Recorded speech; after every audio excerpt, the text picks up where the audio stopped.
जी आइए, स्वागत है आपका। समझते हैं इस सेशन में पृथ्वी के घूर्णन के बारे में, जिसको इंग्लिश में बोलते हैं रोटेशन। रोटेशन तो क्या है पृथ्वी का घूर्णन? इसका अर्थ तो आपको पता ही होगा। नहीं पता? चलो हम बता देते हैं। आइए देखिएगा, पृथ्वी का घूर्णन क्या है। पृथ्वी का अपने अक्ष पर पृथ्वी का अपने अक्ष पर पश्चिम से पूर्व दिशा में, ध्यान दीजिएगा, वेस्ट टू ईस्ट, पश्चिम से पूर्व दिशा में लट्टू के समान, स्टार मार्क करिएगा, लट्टू के समान घूमना क्या है? घूर्णन। ये लट्टू के समान, आपने लट्टू घूमता देखा है? हाँ देखा है। देखिए, जैसे मान लीजिए ये लट्टू है। गांव के बच्चे होंगे तो आप समझ जाएंगे, शहर के होंगे तो आपको प्रॉब्लम हो सकती है, वैसे समझ सकते हैं। तो जैसे ये लट्टू घूमता है ना, तो एक तो ये अपनी अक्ष पर तो घूमता ही है ऐसे करके, लेकिन एक तरह से और गति करता है। कैसे? कि पहले ये इस तरफ झुकेगा थोड़ा सा, इतना नहीं बट थोड़ा सा, फिर ये थोड़ा सा इस तरफ झुकेगा। तो पृथ्वी भी ऐसे ही गति करती है कि ऐसे ऐसे, पहले ऐसे ऐसे ऐसे ऐसे ऐसे ऐसे ऐसे। तो लट्टू के समान गति करती है। इस लट्टू के समान गति करने के भी कई प्रभाव होते हैं, आगे समझेंगे। तो इसको फोकस करिएगा थोड़ा सा।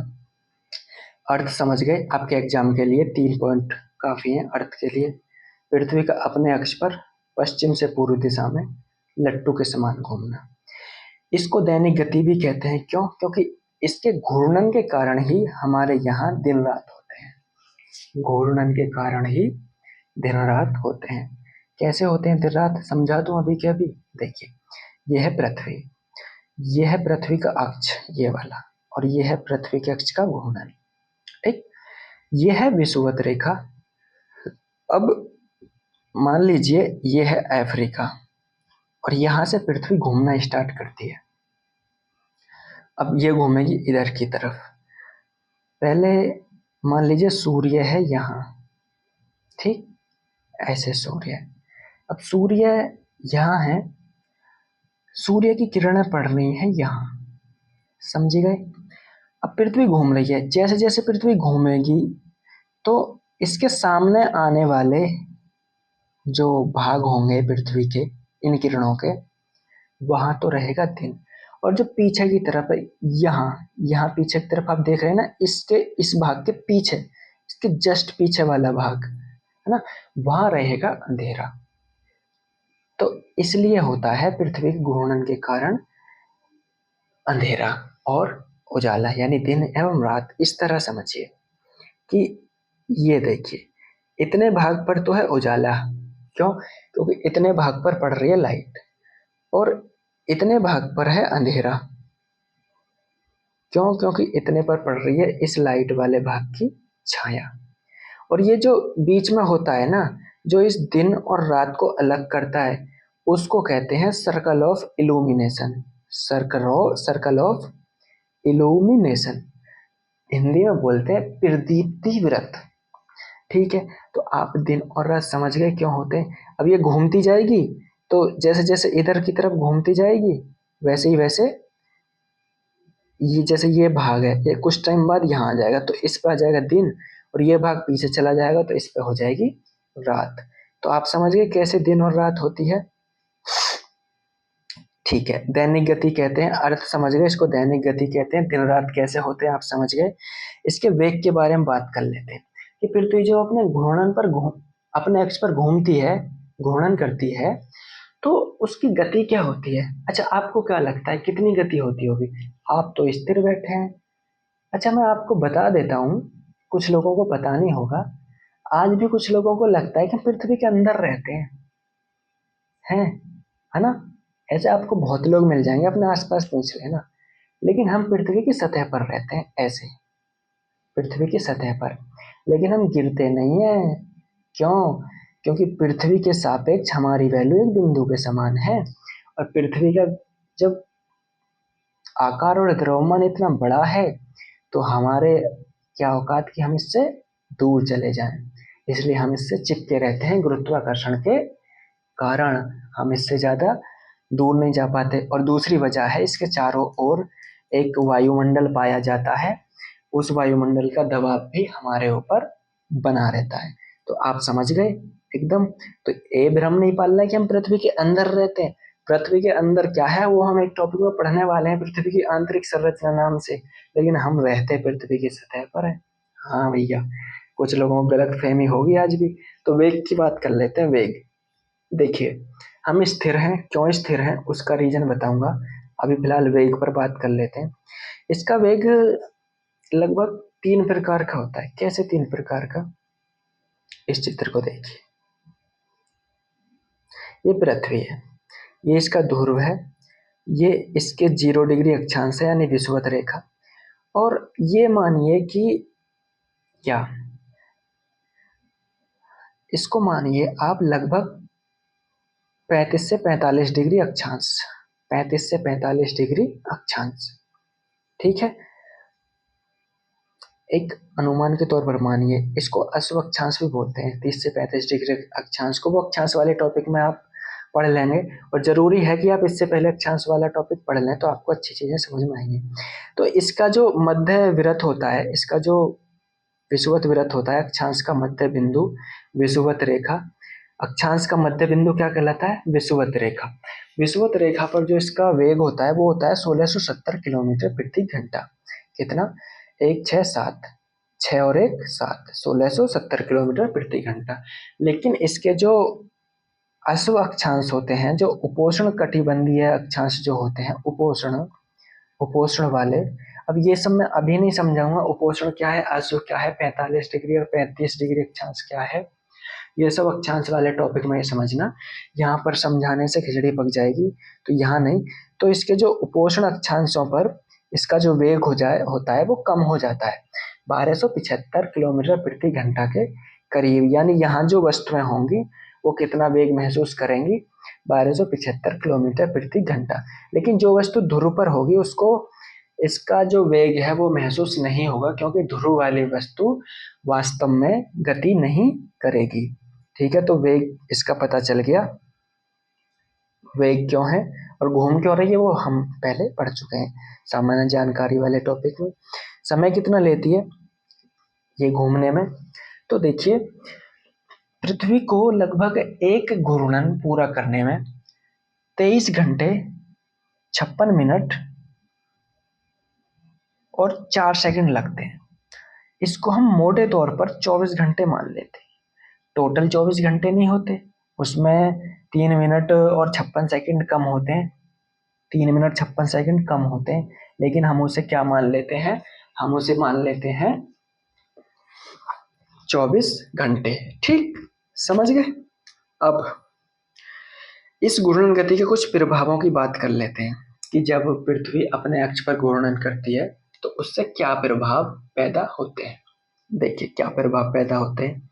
एक तो हमने पढ़ ही लिया कि दिन और रात होते हैं, और दिन और रात को विभाजित करने वाला एक वृत्त बनता है जिसको सर्कल ऑफ इल्यूमिनेशन प्रदीप्ति वृत्त कहते हैं।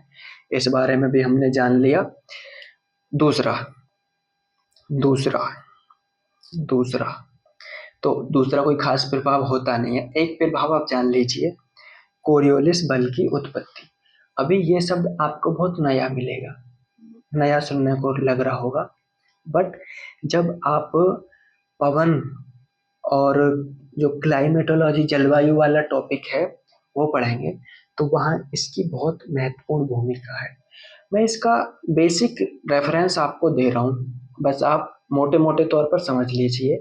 पूर्ण डिटेल में तो हम इसे वहां पर पढ़ेंगे, अच्छे से फुल डिटेल के साथ कवर करेंगे। तो कोरियोलिस बल क्या होता है? ये एक आभासी बल होता है, यानी वास्तव में नहीं होता। मैं आपको एक्सप्लेन करूं इसे? ठीक है, मैं करता हूँ, रुकिए। देखिए, ये पृथ्वी है और आप पृथ्वी पर यहाँ हैं। पृथ्वी ऐसे घूम रही है पश्चिम से पूर्व की तरफ, ठीक है, समझ में आ रही है? मैं यहाँ खड़ा हूँ, मैं एक वस्तु यहाँ फेंकना चाहता हूँ, मतलब मैं यहाँ फेंकता हूँ यहाँ से, बट पृथ्वी के घूर्णन के कारण ये वस्तु ऐसा लगेगी मुझे कि वो यहाँ पहुंच चुकी है, ऐसा मुझे लगेगा, बट वो वास्तव में पहुंची नहीं है, क्योंकि जहां मैं फेंकना चाह रहा था वो पॉइंट आगे बढ़ गया है घूर्णन के कारण। और मुझे एहसास होगा कि वो जो वस्तु है वो यहाँ ना जाकर यहाँ गई है। तो ये एक आभासी, इसीलिए इसको कहते हैं कि हमें आभास होता है, वास्तव में नहीं होता, आभास होता है। तो ये एक आभासी बल होता है, इसलिए बोलते हैं। और ये पृथ्वी के घूर्णन के कारण ही उत्पन्न होता है। क्यों? क्योंकि जब पृथ्वी ऐसे घूमती है तो कुछ चीजें उसके साथ बहती हुई और कुछ चीजें उससे पीछे छूटती हुई दिखाई पड़ती हैं। पृथ्वी के घूर्णन के कारण ये उत्पन्न होता है। और ये केवल गतिशील वस्तुओं पर आरोपित होता है। यानी कोई वस्तु अगर स्थिर है तो आप उस पर ये नहीं पता कर पाएंगे कि इस पर कोरियोलिस बल लग रहा है कि नहीं लग रहा है। और ये सिर्फ इसलिए गतिशील वस्तुओं पर ही आप इसे फाइंड कर सकते हैं, तो सिर्फ गतिशील वस्तुओं पर ही आरोपित होता है। जैसे महासागरीय धाराएं, अब महासागरीय धाराएं तो आपको पता नहीं है, तो आप एक लाइन में समझ लीजिए बस कि जैसे समुद्र महासागर होते हैं ना, अगर उनमें बहुत बड़े जल की एक मात्रा एक ही दिशा में प्रवाहित होने लगे नदी के समान, तो उसको हम एक धारा बोल देते हैं। उसको क्या बोल देते हैं? हमें धारा। बड़ा बड़े जल की मात्रा एक ही दिशा में बहने लगे तो उसको महासागरीय धारा बोल देते हैं। ठीक है। और मैंने यहाँ लिख दिया कि पवन और वायुदाब वाले चैप्टर में बहुत ज्यादा विस्तार से पढ़ेंगे, खूब विस्तार से पढ़ेंगे, सारी डिटेल के साथ। अब इसकी एक विशेषता क्या है कि यह गतिशील वस्तुओं को उत्तरी गोलार्ध में, जैसे ये पृथ्वी है, ये विषुवत रेखा है। विषुवत रेखा कैसे बनती है? अक्षांश का मध्य बिंदु होता है, उससे होकर एक रेखा खींचती तिरछी, तो वो जो रेखा बनती है विषुवत रेखा बनती है। मैंने फिर से रिपीट कर दिया। तो कोरियोलिस बल क्या करता है कि उत्तरी गोलार्ध में, विषुवत रेखा के उत्तर में उत्तरी गोलार्ध है, दक्षिण में दक्षिणी गोलार्ध, तो उत्तरी गोलार्ध में जो वस्तुएं होती हैं उनको दाएं ओर, कौन सी ओर? दाएं ओर। एन आर से याद रख लेना, N R, N R, northern region. आप जब एग्जाम का सेंटर चूज करते हैं तो आपको वहां पर एसएससी पता क्या कराती है? SSC N R region, northern region. तो ऐसे ही नॉर्थ में राइट, नॉर्थ में राइट, ऐसे याद कर लेना भैया ट्रिक से। दक्षिणी गोलार्ध में ये बाईं ओर मोड़ देते हैं किसी भी चीज को, एस एल। दक्षिणी गोलार्ध में लेफ्ट ओर। जैसे मान लीजिए कोई वस्तु दक्षिणी गोलार्ध में है और वो इधर से ऐसे गति कर रही है, तो इसका क्या कहना है कि वो बाईं ओर मुड़ जाएगी, ऐसे ऐसे मुड़ जाएगी बाईं ओर, उस पर कोरियोलिस बल लगेगा। तो बस अभी के लिए फिलहाल इतना ही समझ लीजिए क्या कि कोरियोलिस बल एक आभासी बल होता है जो पृथ्वी के घूर्णन के कारण उत्पन्न होता है। यह केवल गतिशील वस्तुओं पर आरोपित होता है, और यह गतिशील वस्तुओं को उत्तरी गोलार्ध में अपने राइट हैंड पर और दक्षिणी गोलार्ध में अपने लेफ्ट हैंड पर मोड़ देता है। इतना काफी है, इतना ही याद रख लीजिए, सिर्फ डिटेल में आगे पढ़ लेंगे। दूसरा, तीसरा प्रभाव, ज्वार भाटा की दैनिक या अर्ध दैनिक आवृत्ति। आवृत्ति होता क्या है कि जो ज्वार भाटा होता है, ज्वार जो होता है, ज्वार भाटा, उनके दो ज्वार एवं दो भाटे के बीच में लगभग 12 मिनट, 12 घंटे और 26 मिनट की अंतराल होती है ना। तो उनकी अर्धदैनिक आवृत्ति को इस तरह वो प्रभावित करता है कि ज्वार कब आएगा और कब जाएगा ये पृथ्वी के घूर्णन पर निर्भर करता है। ज्वार जैसे दिन में 2 बार आता है ना, जिनमें दिन में 2 बार आता है ज्वार, तो उस ज्वार के आने को, क्या बार बार आने को क्या कहते हैं? आवृत्ति। आवृत्ति क्या है? आने की वृत्ति, आने की वृत्ति। आवृत्ति यानी कितनी बार आ रही है, कितनी बार जा रही है चीज, उसको कहते हैं आवृत्ति। तो ज्वार भाटा की डेली और मतलब सेमी डेली, अर्धदैनिक और दैनिक, तो उसको क्या बोलते हैं?